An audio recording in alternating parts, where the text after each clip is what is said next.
তৃণমূল কংগ্রেসের অন্দরে অশান্তির কালো মেঘ। এই কথা বলছি তার কারণ সম্প্রতি তৃণমূল কংগ্রেসের লোকসভার মুখ্য সচেতক পদ থেকে ইস্তফা দিয়েছেন কল্যাণ বন্দ্যোপাধ্যায়।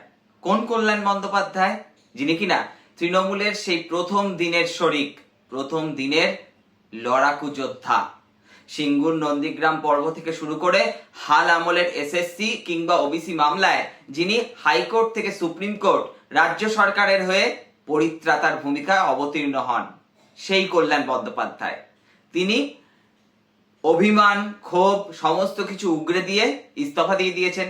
এবার দেখুন, তৃণমূল কংগ্রেসের লোকসভার যে দল রয়েছে তার অন্দরে মহুয়া মৈত্রের সঙ্গে কল্যাণ বন্দ্যোপাধ্যায়ের সম্পর্ক কেমন তা ভারতবর্ষের সকলেই কম বেশি জানেন।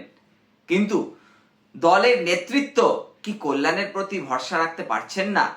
না হলে মুখ্যমন্ত্রী মমতা বন্দ্যোপাধ্যায় কেন বলবেন যে লোকসভায় যতটা সক্রিয় হওয়া উচিত ছিল ততটা সক্রিয় হওয়া যায়নি?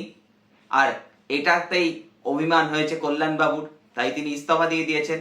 এবং কল্যাণ বন্দ্যোপাধ্যায়ের এই ইস্তফার পরেই তৃণমূলের পক্ষ থেকে ঘোষণা করে দেওয়া হয়েছে যে তৃণমূলের লোকসভার দলের মুখ্য সচেতক হচ্ছেন কাকুলি ঘোষ দস্তিদার, অর্থাৎ আরেক পুরনো সৈনিক।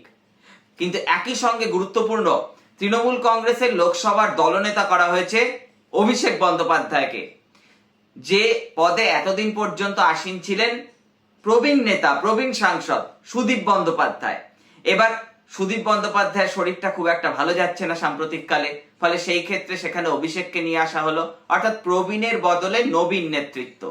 এবার এক্ষেত্রে অত্যন্ত গুরুত্বপূর্ণ বিষয় এটাই যে আগামী দিনে যখন প্রধানমন্ত্রী বা লোকসভার স্পিকার কোনো সর্বদলীয় বৈঠক ডাকবেন, সেখানে কিন্তু স্বাভাবিকভাবে তৃণমূল কংগ্রেসের পক্ষ থেকে প্রতিনিধিত্ব করবেন অভিষেক বন্দ্যোপাধ্যায়।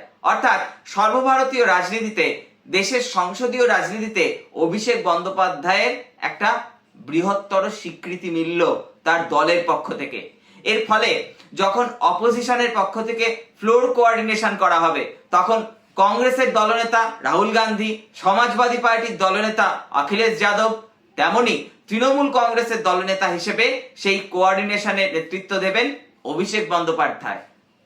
অর্থাৎ আগামী দিনের জাতীয় রাজনীতিতে বা বিজেপি বিরোধী রাজনীতিতে যে মঞ্চ ইন্ডিয়া জোট রয়েছে, সেখানে অনেকটাই কিন্তু অভিষেক বন্দ্যোপাধ্যায়ের গুরুত্ব বাড়ল, যেটা পশ্চিমবঙ্গের বামেদের জন্য বা পশ্চিমবঙ্গের কংগ্রেসের জন্য খুব একটা স্বস্তির বিষয় নয়। তবে আগামী দিনে এই অভিষেক বন্দ্যোপাধ্যায়ের গুরুত্ব বা আগামী দিনে অভিষেক বন্দ্যোপাধ্যায়ের ভূমিকা জাতীয় রাজনীতিতে কতটা থাকে, এখন সেটাই দেখার। আপনাদের নজর থাকুক দা ফ্লো এর পর্দায়, দেখতে থাকুন দা ফ্লো। চ্যানেলটিকে যদি এখনো সাবস্ক্রাইব না করে থাকেন, সাবস্ক্রাইব করে দেবেন, পাশের বেল আইকনটা প্রেস করতে ভুলবেন না। নমস্কার, দেখা হচ্ছে পরবর্তী কোনো এক এপিসোডে।